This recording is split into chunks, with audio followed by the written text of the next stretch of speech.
Assalamu alaikum students, this is going to be lecture number 4 from unit 2, that is computational thinking and algorithms, and the topic we are going to cover in this lecture is 2.1.2, that is algorithm design. So we can say that the agenda of today's lecture is to cover page number 74 and 75 on which we will talk about algorithm design. अच्छा, algorithm design में सबसे पहले यहाँ पे उन्होंने ये कहा है कि the primary goal of pseudo code is to convey the algorithmic logic in a clear and understandable way irrespective of the specific programming language conventions. अब हम इसमें बेसिकली कुछ रूल्स देखेंगे जो कि फॉलो किए जाते हैं while writing a pseudo code. And pseudo code में वो ये कह रहे हैं कि जो सूडो कोड का मेन पर्पस होता है, जो मेन गोल होता है, वो ये होता है कि किसी भी प्रॉब्लम को सॉल्व करने के लिए जो भी एल्गोरिदम डिज़ाइन किया गया है, जो एल्गोरिदम की लॉजिक होती है, that should be very clear and that should be in a understandable way. अब इसको समझने से पहले let's understand what's a logic is. Let's take a very simple example. For example, we have to find the solution of a very simple mathematical expression, that is 2 into 4 equals what? So the answer is very simple, but to understand that, we know that we do have two approaches to solve this, or you can say that we do have two logics.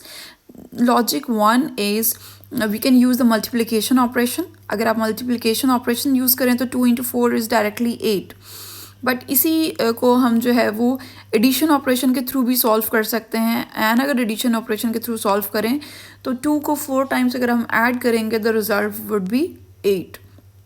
So to solve this we do have two logics, we do have two approaches. ठीक है, इसी तरह से जब भी आप कोई भी एल्गोरिदम डिज़ाइन करते हैं तो एल्गोरिदम की भी डिफरेंट लॉजिक्स होती हैं. ठीक है, एक से ज़्यादा लॉजिक्स हो सकती हैं. कोई ऑप्टिमल लॉजिक हो सकती है. ऑप्टिमल मीन्स जो सबसे ज़्यादा आप ये कह लें कि प्रीसाइज होती है एंड ज़्यादा यूज़फुल होती है, मोर इजी होती है. ठीक है, तो यहाँ पे भी इन्होंने ये कहा है कि जो सूडो कोड है that is basically a convenient way to explain algorithmic logic in a very clear and understandable way. ठीक है, इसमें हम जो प्रोग्रामिंग लैंग्वेज के जो रूल्स एंड रेगुलेशंस हैं उनको कंसीडर नहीं करते.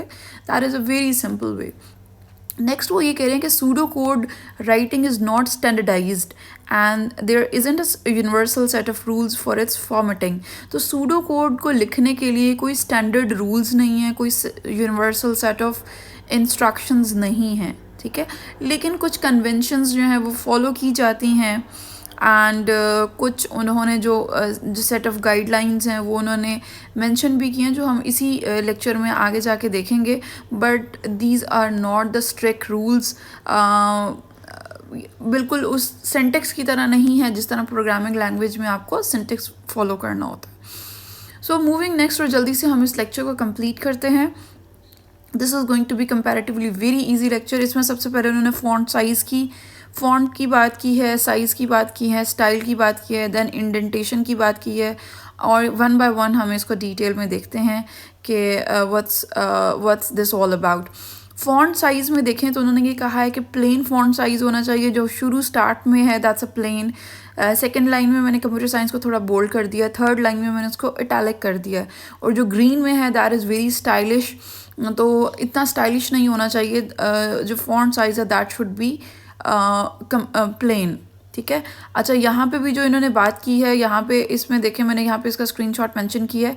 इन्होंने कहा है कि जो फ़ॉन्ट साइज़ है it is typically written in a plain easy to read font. Size जो है वो इजी टू रीड होना चाहिए. मोस्टली राउंड अबाउट डॉक्यूमेंटेशन में स्टैंडर्ड साइज़ 10 to 12 या 10 to 14 रखा जाता है. 14 बेसिकली जो है वो हेडिंग्स के लिए होता है नॉर्मली. और स्टाइलिंग में कह रहे हैं कि इटैलिक जो है या बोल्ड कीवर्ड जो हैं वो यूज़ किए जाते हैं फॉर द एम्फेसिस. ठीक है, लेकिन कोई स्ट्रिक्ट रूल नहीं है. लेकिन अगर आपने किसी भी कीवर्ड पे ज़्यादा एम्फसाइज़ करना हो तो आप क्या करते हैं बोल्ड कर देते हैं, ठीक है। Okay, next is indentation. Indentation ये होता है कि इंडेंटेशन, अब जिस तरह ये एग्जांपल है, ये यहाँ पे पाइथन का प्रोग्राम है। डोंट वरी, अगर आपको प्रोग्राम समझ में नहीं आ रहा, बस इसमें इंडेंटेशन समझें। डेफ फू, उसके बाद नीचे जो प्रिंट की स्टेटमेंट है हाई की, that is the first level of indentation. आप ये देखें कि उसको नेक्स्ट लाइन में जाके कुछ स्टार्ट में स्पेसिंग दी हुई है, ठीक है। इसके बाद आप इफ़ के नीचे जो प्रिंट ट्रू है, that is another level of indentation, ठीक है। इफ़ के बाद नेक्स्ट लाइन में उन्होंने दोबारा स्टार्टिंग में कुछ स्पेसिंग दे दी है, तो that is called the indentation, ठीक है। Use consistent indentation to visually represent the structure of your code. Commonly 2 to 4 spaces की indentation दी जाती है before the starting of a line, या फिर टैब करेक्टर यूज़ किया जाता है for the level of indentation. अब मैं आपको यहाँ पे एक इमेज शो करती हूँ। यहाँ पे ये देखें पाइथन का कोड है जो लेफ़्ट साइड पे आपको नज़र आ रहा है, उसमें कुछ कोई भी इंडेंटेशन नहीं है, दैट इज़ विदाउट इंडेंटेशन। लेकिन राइट साइड पे जो है वो विद इंडेंटेशन जो है वो उन्होंने यहाँ पे मेंशन किया है कि name is equals to Sam है, उसके बाद इफ़ है, इफ़ के बाद नीचे जो प्रिंट की स्टेटमेंट है वो इंडेंट हुई है, ठीक है। उसके बाद एल्स है, और एल्स के बाद अगैन इंडेंटेशन के थ्रू प्रिंट की statement that is hello dude. और नीचे वाला जो प्रिंट है वो जो है दैट इज़ अगैन उसमें उन्होंने प्रिंट किया है हाउ आर यू। तो don't confuse indentation, programming in Python, सब कुछ मैं बहुत एक्सप्लेन में डिटेल करूँगी इन योर थर्ड चैप्टर इंशाल्लाह। ये सेकंड चैप्टर है, इसमें हम थोड़ा सा क्विकली इसको देखेंगे इंशाल्लाह। ओके, इसके बाद केस सेंसिटिव है, लाइन नंबर है। केस सेंसिटिव में ये है कि सूडो कोड में जो भी आप वर्डिंग लिख रहे होते हैं वो केस सेंसिटिव नहीं होती, बट नॉर्मली जो कीवर्ड्स यूज़ किए जाते हैं उसको हम अपर केस रखते हैं। अपर केस मींस जो आपके कैपिटल अल्फ़ाबेट्स हैं वो। इसी तरह जो लोअर केस हैं उसमें आप स्मॉल लेटर्स जो हैं वो यूज़ करते हैं फॉर द वेरिएबल्स। तो वेरिएबल्स के लिए lower case alphabets and keywords के लिए अपर केस अल्फ़ाबेट्स यूज़ किए जाते हैं। पर्पस जस्ट इसका ये है टू इन्हांस द रीडेबिलिटी, ताकि थोड़ी रीडेबिलिटी जो है वो क्लियर हो, वो ज़्यादा हो जाए, ठीक है। नेक्स्ट जो है वो लाइन नंबर है। Line number is optional. अगर आप देखें, अगर आप पेजेस में भी किसी बुक के भी किसी बुक के भी पेज नंबर है, तो होता ये है कि आपको किसी भी टॉपिक को या चैप्टर को एक्सेस करना बहुत ईजी हो जाता है। आपको फॉर एग्जांपल पता है कि चैप्टर नंबर 2 पेज नंबर 64 से स्टार्ट हो रहा है, तो 64 को एक्सेस करना थोड़ा इजी होता है। इसी तरह सूडो कोड लिखते हुए भी जब आप लाइन नंबर मेंशन कर देते हैं, तो लाइन नंबर से होता ये है कि लाइन नंबर जो भी एल्गोरिदम में यूज़ होती है, that helps in the discussion. For example आपके सूडो कोड में फॉर एग्जांपल लाइन नंबर 30 में कोई इशू है या कोई एरर है या कोई मसला है, तो ड्यूरिंग द डिस्कशन आप जब एज अ टीम डिस्कस कर रहे होते हैं, तो वो डिस्कशन में थोड़ा हेल्पफुल रहता है कि आप इजीली जो है वो रेफ़र कर सकते हैं कि किस लाइन में एल्गोरिदम की किस लाइन में क्या इशू है। The next is comments. Comments are very important. अब कमेंट्स जो है वो भी बेसिकली एक्सप्लेन कर रहे होते हैं लॉजिक को, ठीक है। वो रीडेबिलिटी इन्हांस कर रहे होते हैं। अगर किसी कोडिंग प्रोग्रामिंग मतलब किसी कोडिंग में है, किसी प्रोग्राम में अगर कमेंट्स हैं, अगेन सेम पर्पज़ है। इसी तरह अगर आप सूडो कोड में या एल्गोरिदम में अगर ऐड कर रहे हैं कमेंट्स, तो उसका भी सेम पर्पज़ है। यहाँ पे इन्होंने जो मेंशन किया वो ये मेंशन किया है कि ये जो डबल स्लैशेस हैं, these are used for single line comments, और जो रेड में आप इमेज में देख रहे हैं, रेड में मल्टी लाइन कमेंट्स आप इस तरह से जो है वो मेंशन करते हैं। अच्छा, ये जो है वो C++ प्रोग्रामिंग लैंग्वेज में इस तरह से कमेंट्स ऐड करते हैं, और जो पाइथन का कोड है उसमें थोड़ी डिफरेंट रूल फॉलो किया जाता है। उसमें हैश का सिंबल यूज़ किया जाता है। वो भी मैं इंशाल्लाह आपको बल्कि यहाँ पे मैंने उसको ऐड भी कर दिया है कि अगर पाइथन का प्रोग्राम है तो आप इस तरह से ये जो हैश में लिखा हुआ है, ये जो लाइंस हैं, these are the comments. Comments इसलिए होते हैं, comments are not the part of the program. Actually जब आपने रीडेबिलिटी इंक्रीज़ करनी हो जब अपनी आसानी के लिए या किसी और को समझाने के लिए अपना कोड आप कुछ वहाँ पे मैसेजेस, कुछ हिंट्स वगैरह लिख देते हैं, जिससे कोड को आपके कोड को किसी दूसरे के लिए समझने में आसानी होती है, ठीक है।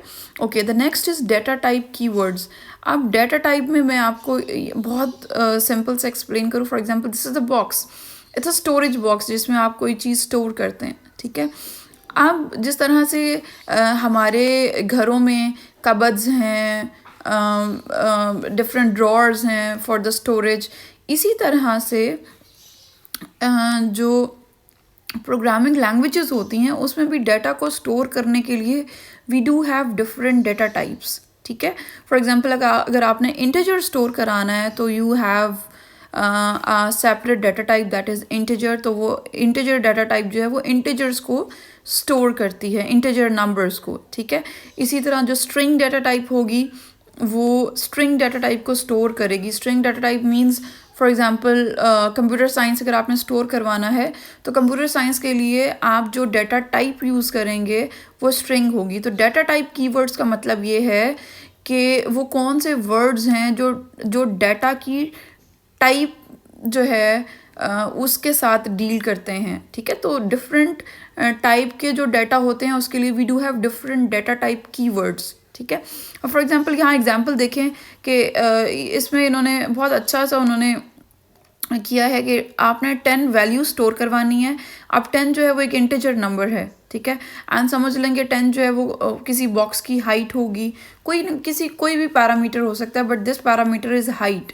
अब इसको स्टोर कराने के लिए you must need integer data type keyword, ठीक है।